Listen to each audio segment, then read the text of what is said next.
Hello, I'm Bruce Zimmerman, and this is the Open Line Garden Show podcast for this week. Hydrangeas. Now, most hydrangeas will prefer a moist soil. Now, they want to be well drained, so you're looking at a soil that is high in organic matter, well drained. They can be in full sun, they can be in slight shade, but usually it's somewhere in between. So, what I will say to you is this. The higher the light level, the greater the demand on the water, and therefore it is important that you put a mulch around all your hydrangeas in order to keep the moisture levels up. Now, there are problems with pruning in the fact that they've been doing so much breeding that you now have hydrangeas that bloom on new wood, old wood, new and old wood. And if you're not sure which one you've got, you have to sit and wait for a season to see how they bloom, because a lot of them are repeat bloomers. So it's important that you realize that the blooms may or may not come twice, 3 times, or almost continually on your hydrangeas. And there are times when you'll get one major flush and then that's it for the season. Now, there are many different groups of hydrangeas, and so we're going to run through this.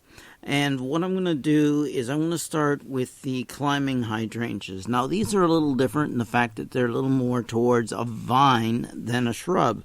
They can be grown as a shrub, freestanding, with pruning. They can be growing up a wall. They like to cling to walls and to things as well as, let's say, fences. So most surface, they put out an aerial root and they will hold on, which means that they also will work their way into the mortar or the brick or the wood. So it's not always a good idea. So be aware of that issue right there. The climbing hydrangeas, the old one, great. It's got the flat heads, the white lacy flowers. Usually in June, they have a slight fragrance to them. At least mine does. And it's a straight old climbing hydrangea. So, and it's really quite nice when it's in full bloom. But it does have a tendency to get a little out of hand. So every once in a while, and I would say every about 8 to 10 years, it gets a little tough love. And that tough love is a very heavy prune in order to control it and direct it, even though I deadhead it and do a light trimming each season. This is to control it and to make sure that it goes where I want it to go and how I want it to go. There is a newer one called Firefly, and this one is variegated leaf. Now, it's got a gold leaf margins that turn sort of a chartreuse in the summertime. So, what you'll find is a two-tone green throughout the major growing season, but in earlier spring, it's got this sort of gold edge on the leaves. Still the big flat white heads of flowers, like the climbing hydrangeas, that are both sterile and, of course, prolific and can seed themselves. So you got 2 different florets on each flower head. That's what makes the difference between the 2 different types of flowers you'll find on each one of them. An excellent plant in the right location. West wall is not a problem. Even winter wind. They're hardy to about zone, I would say zone 5. I grow them in zone 6 and have no problems at all. They could reach, with time, and I mean a lot of time, 30 feet. But in any case, let's be honest, no, not going to happen. Hardy to zone 4, so they are nice and tough. One of the toughest of the hydrangeas. Now, we're going to move into the smooth hydrangeas. Now, these are the ones that are probably the most common. They are easier to grow. They're a little hardier, even than the climbing hydrangea. They're hardy to zone 3, 4, somewhere in there, depending on exposure and how bad the winter is and snow cover. First one is Annabelle. Now this one is absolutely a fantastic plant. It really responds well, gives you good flower head size, and is very, very dependable and incredibly floriferous. But it does like its moisture. It also gets a slightly flatter head than some of the very old, like hills of snow, which I don't think you'll probably even find anymore. And it is an excellent plant to go and put into the landscape, both sun, shade, and does very, very well, even on a northwest side of a house where you're getting a lot of winter wind. Probably about 3 to 4 feet by 3 to 4 feet. And when it's mature and doing well, cut flowers, and will take up to full sun. Lime Ricky is another one. This one is basically exactly the same, except that the flowers are, let's say, a little more limey green, and they always look like they're on their way over, to my way of thinking. In other words, they're not like the white that goes to green, etc., and dries up. These ones are always that sort of lime colored. Now, it is hardy to zone 3, and it does get 4 to 5 feet in all directions. So, it's a little bigger. Incredible is one of the first of the really great ones that were improved on. It is an improved Annabelle. We had to wait a long time for this one. It's lightly fragrant. It gets 4 to 5 feet. It blooms in the summertime. And it is probably nicely stemmed with massive blooms. And it has been one of the top hydrangeas for smooth hydrangeas to be used for breeding.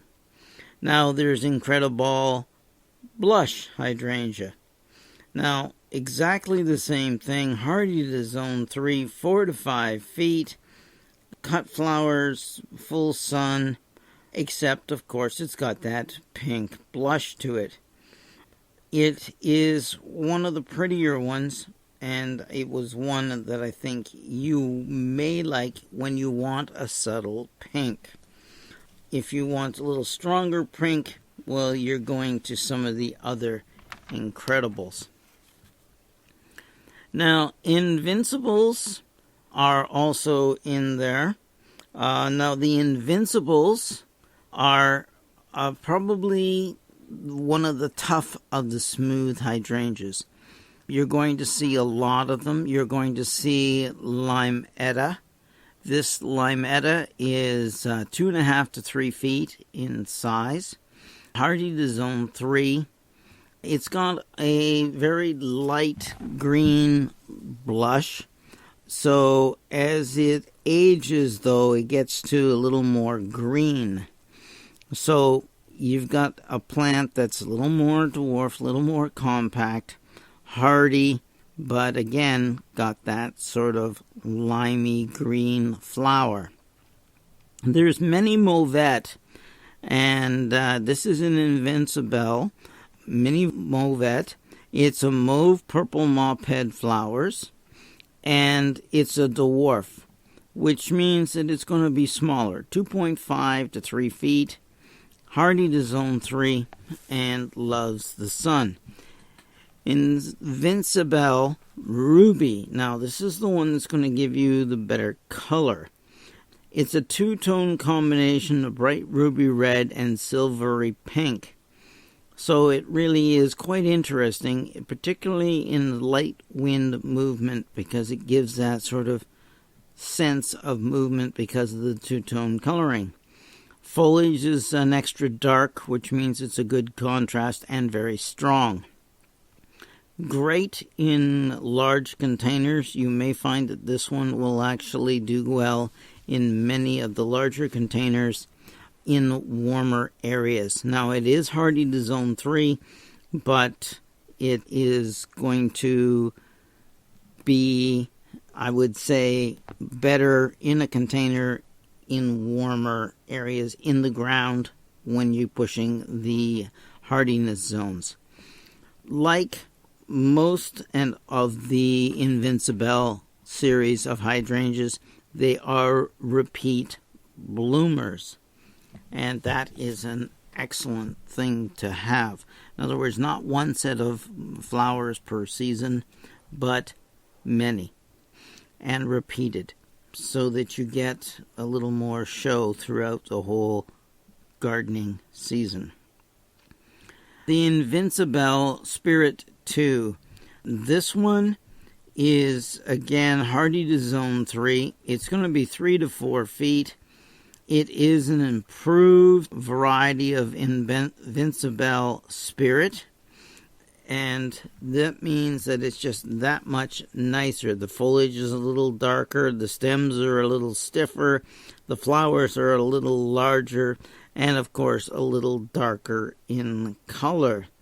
They do age to a green, so they go from that sort of very pink to green.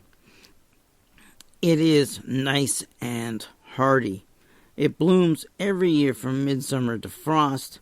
It's a rebloomer, and it's excellent. This one is going to be a great hydrangea that's in the garden for many, many years.